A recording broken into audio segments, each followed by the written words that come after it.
Napipinto muling makulong si Senador Jinggoy Estrada. Ipinaaresto na siya at si dating DPWH Secretary Manny Bonoan dahil sa kasong graft kaugnay ng maanumalyang flood control projects. Para bigyan ng mukha ang balita, live natin makakausap mula sa Sandigan Bayan si Mobile Journal Arles De Los Santos.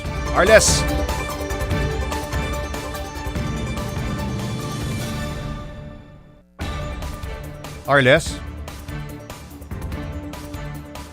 Arles, ayan, ayusin natin. Arles, available ba itong graft? Kailan planong magpiyansa ni Senador Jinggoy?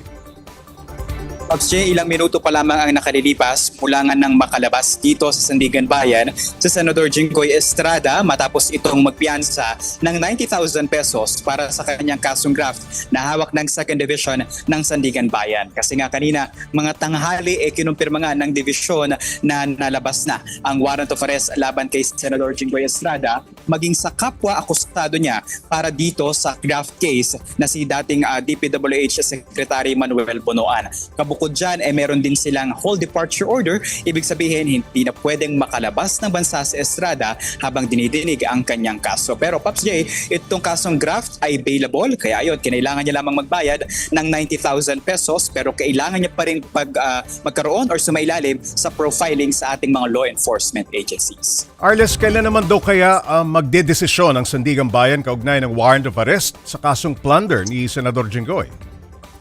Pops J, inaantabayanan natin kung lalabas din ang plunder case, warrant of arrest ni Senator Jinggoy Estrada. Pero as of 3 p.m. nang tunungin natin ng 5th Division ng Sandigan Bayan ay wala pa itong kinukumpirma na nailalabas nila na warrant of arrest. Kabukod dyan kasi Pops J, may hawak din ang 5th Division ng Sandigan Bayan ng isa pang graft case nito ni Estrada kasama yung iba pang mga kapwa-akusado niya na dati namang mga opisyal ng DPWH. So Pops J, para lamang sa kalaman ng ating mga manonood at tagapakinig, 3 kaso po ang kinakaharap ni Senator Jinggoy Estrada.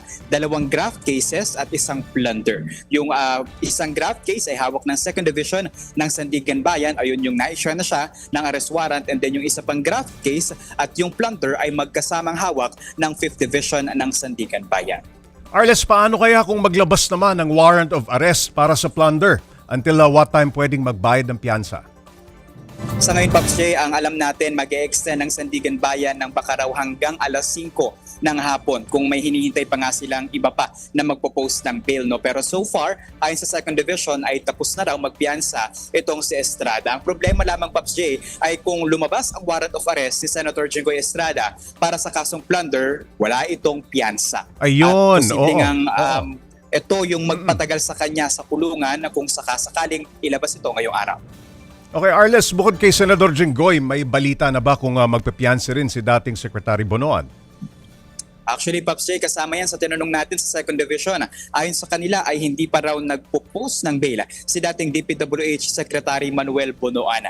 At ibig sabihin yan, enforceable yung warrant of arrest laban sa kanya. It's either PNP or PNP-CIDG or NBI ang maghahanap at aaresto sa kanya. Sinusubukan natin kunan ng pahayag si Bonoan mula nang simulan ngang isampa ng ng Office of the Ombudsman dito sa Sandigan Bayan ang kaso sa kanya, pero wala pa rin tayo nakukuhang tugon mula sa kanya. Pero nang magsimula na madawit at mabanggit itong pangalan ni Bonoan, Pops J, sa anomalya ng mga flood control projects ng ating pamahalaan, nauna niya nang iginiit ang kanyang malinis na konsensya sa mga alegasyon na ito. Arles, kanina nagkaroon ng tension dyan sa Sandigan Bayan. Ano bang dahilan nun?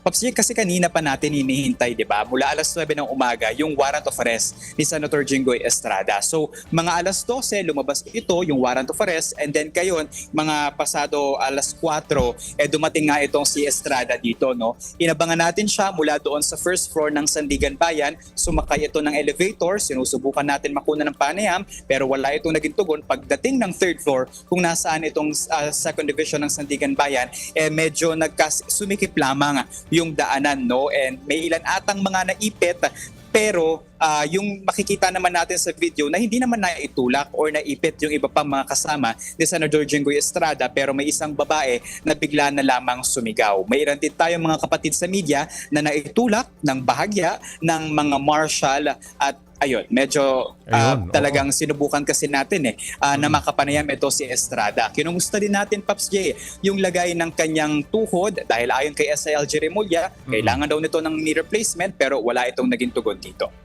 At may mga CIDG kanina, no? Kasama ba sila ni Senator Jinggoy?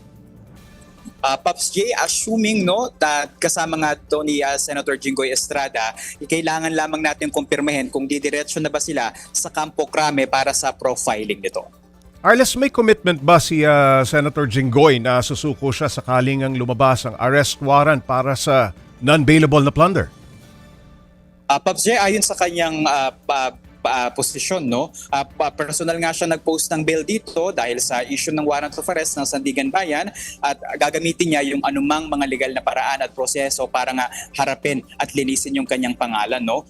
Mariin niya daw itinatanggi yung kanyang mga paratang pero malaking tanong pa din kung susuko nga ba siya mismo sa CIDG, PNP, NBI or isa-serve yung warrant of arrest laban sa kanya. Pero abangan pa rin natin, Paps J, kasi paglabas dito parang kasama naman na ni Senator Jinggoy Estrada yung CIDG.